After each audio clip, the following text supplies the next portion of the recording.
Hello दोस्तों, आज के इस वीडियो में हम एग्रीमेंट के ऊपर चर्चा करने वाले हैं कि एग्रीमेंट क्या है, एग्रीमेंट कब तैयार की जाती है और एग्रीमेंट का ड्राफ्ट कैसे तैयार किया जाता है और साथ ही साथ हम यह भी जानेंगे कि एग्रीमेंट का क्या इंपॉर्टेंस है। मैं हर टॉपिक पर विस्तार पूर्वक चर्चा करने वाले हैं, केवल आपको इस वीडियो को अंत तक देखना है। मैं हर डाउट को क्लियर करता चलूंगा और हाँ, यह वीडियो तो सभी को देखना चाहिए क्योंकि यह बहुत ही नॉलेजेबल वीडियो है और मैं बार बार कहता हूँ, नॉलेज इज पावर।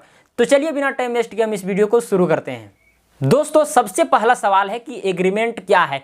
तो बता दें कि एग्रीमेंट एक ऐसी आम दस्तावेज है, एक ऐसा आम लीगल दस्तावेज है जिसमें कोई जमीन या कोई प्रॉपर्टीज के खरीद बिक्री का सारा विवरण होता है।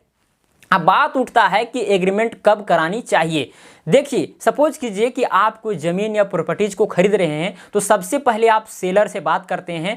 आप एक फिक्स रेट तय करते हैं कि आप उस ज़मीन को कितना में खरीद रहे हैं, कितना में खरीदना चाहते हैं। सेलर भी उसमें सेटिस्फाइड हो जाता है और आप भी जब सेटिस्फाइड हो जाते हैं तो एक फिक्स रेट तय होता है और उस फिक्स रेट तय होने के बाद आप उनको कुछ एडवांस करते हैं, यानी कि सेलर को कुछ एडवांस देते हैं। एडवांस जो दिया जाता है वो जितना में तय हुआ है उसका लगभग 10% दिया जाता है। एडवांस अगर हम माने लीगली तो 10% देना चाहिए। अगर मान के चलिए आप 10 लाख का कोई प्रॉपर्टीज को परचेज कर रहे हैं तो वहां पर आपको एडवांस के रूप में कम से कम 1 लाख देना होगा, ज़्यादा भी दे सकते हैं। और अगर सेलर वैसा है तो 50,000 या फिर उससे कम में भी काम चला सकते हैं।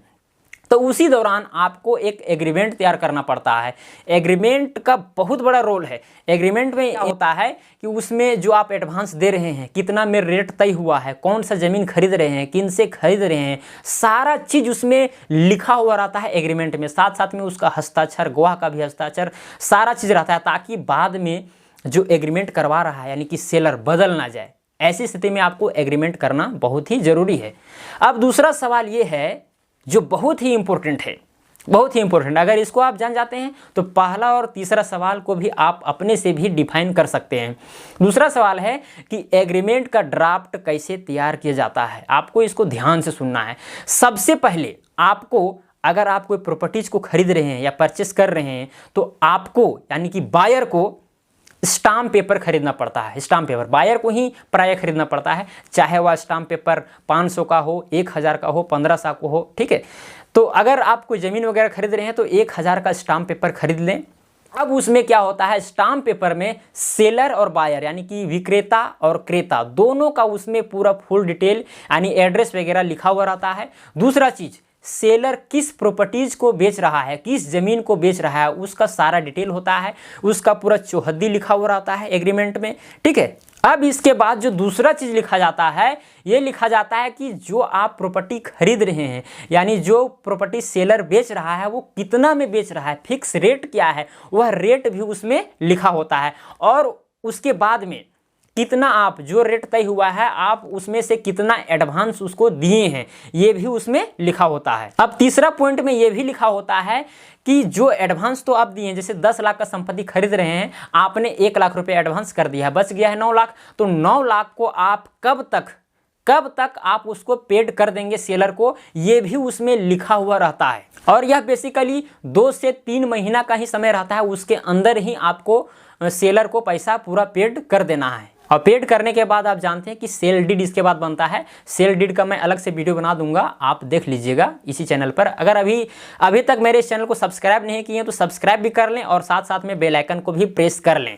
देखिए, पेमेंट थ्रेशोल्ड तो लिखा हुआ है, ठीक है। तीसरा पॉइंट में क्या रहता है, पेमेंट थ्रेशोल्ड यानी कब तक पैसा देना है, कितना देना है, ये सारा चीज उसमें लिखा होता है। चौथा पॉइंट में ये भी लिखा होता है कि अगर किसी कारणवश बायर या फिर सेलर जमीन बेचने या फिर खरीदने से मुकरते हैं यानी कि पीछे हटते हैं तो उसमें डिफॉल्ट पेनल्टी भी लागू होता है।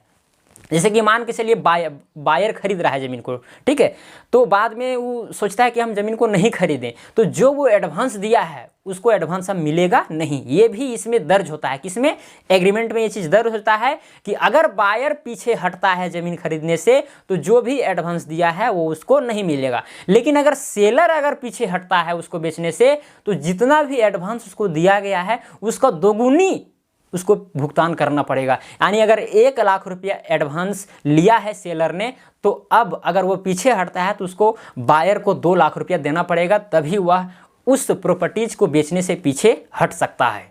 अब जो अगला स्टेप जो दर्ज होता है वो बहुत ही इम्पोर्टेंट है, क्योंकि आप जो ज़मीन को खरीद रहे हैं, जिस प्रॉपर्टीज़ को आप खरीद रहे हैं, उसमें से उस व्यक्ति ने यानी सेलर ने कहीं लोन वगैरह तो नहीं लिया है।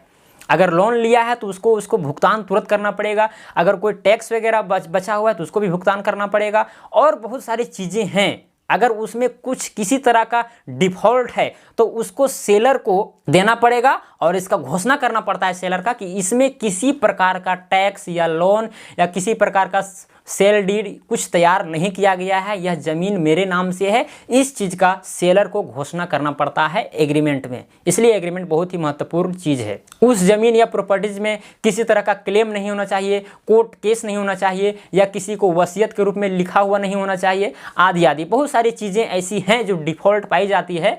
सेलर कभी कभी डिफ़ॉल्ट करता है, और बहुत बार ऐसा हुआ भी है। तो इससे बचने के लिए आपको सेलर से इस चीज़ का जरूर घोषणा करवा लेना चाहिए। अब ये सब सारा डेटा तैयार हो जाने के बाद आपको कम से कम उस एग्रीमेंट में 2 गवाह का हस्ताक्षर होना बहुत ही ज़रूरी है। 2 गवाह का हस्ताक्षर करवा लीजिए, और साथ ही साथ हस्ताक्षर करवाते वक्त डेट और वो कहाँ हस्ताक्षर कर रहे हैं, स्थान का नाम भी लिखवा दीजिए, और साथ साथ में सेलर और बायर दोनों का उसमें हस्ताक्षर होना चाहिए। हस्ताक्षर हो जाने के बाद वह जो एग्रीमेंट है वैलिड हो जाता है। अब उस एग्रीमेंट को बायर को रखना चाहिए। बायर को, अगर सेलर मांगता है तो उसको फोटोकॉपी करवा करके आप उसको दे सकते हैं, लेकिन ये एग्रीमेंट बायर को रखना है। अब हम लोग जानते हैं तीसरा सबसे बड़ा सवाल कि एग्रीमेंट का क्या इंपॉर्टेंस है। तो हम एग्जाम्पल के माध्यम से इसको समझने का प्रयास करते हैं। कभी कभी देखा यह गया है कि कोई व्यक्ति ने ज़मीन को बेचा या कोई प्रॉपर्टीज़ को बेचा, तो बेचने वक्त अगर कोई व्यक्ति एग्रीमेंट नहीं करवाता है, पैसा एडवांस दे दिया, बाद में पता चला जो व्यक्ति बेच रहा है, फिर अगला तीसरा पार्टी आया और उसी से बात किया कि भाई जो 10 लाख में जो आप ज़मीन बेच रहे हैं, हमको 12 लाख में दीजिए, हम 12 लाख में खरीद लेंगे।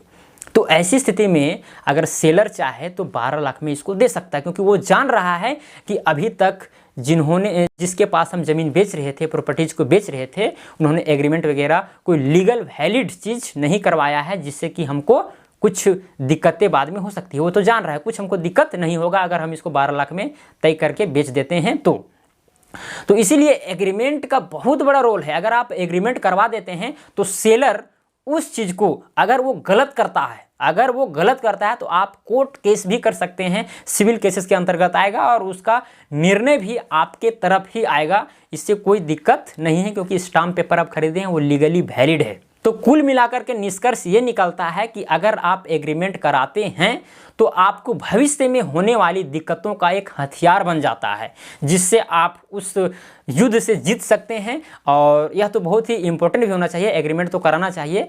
और मुझे उम्मीद है कि कैसे एग्रीमेंट बनाया जाता है, उसका क्या इम्पोर्टेंस है और एग्रीमेंट क्या है, ये सारा टॉपिक आपको क्लियर हो गया होगा।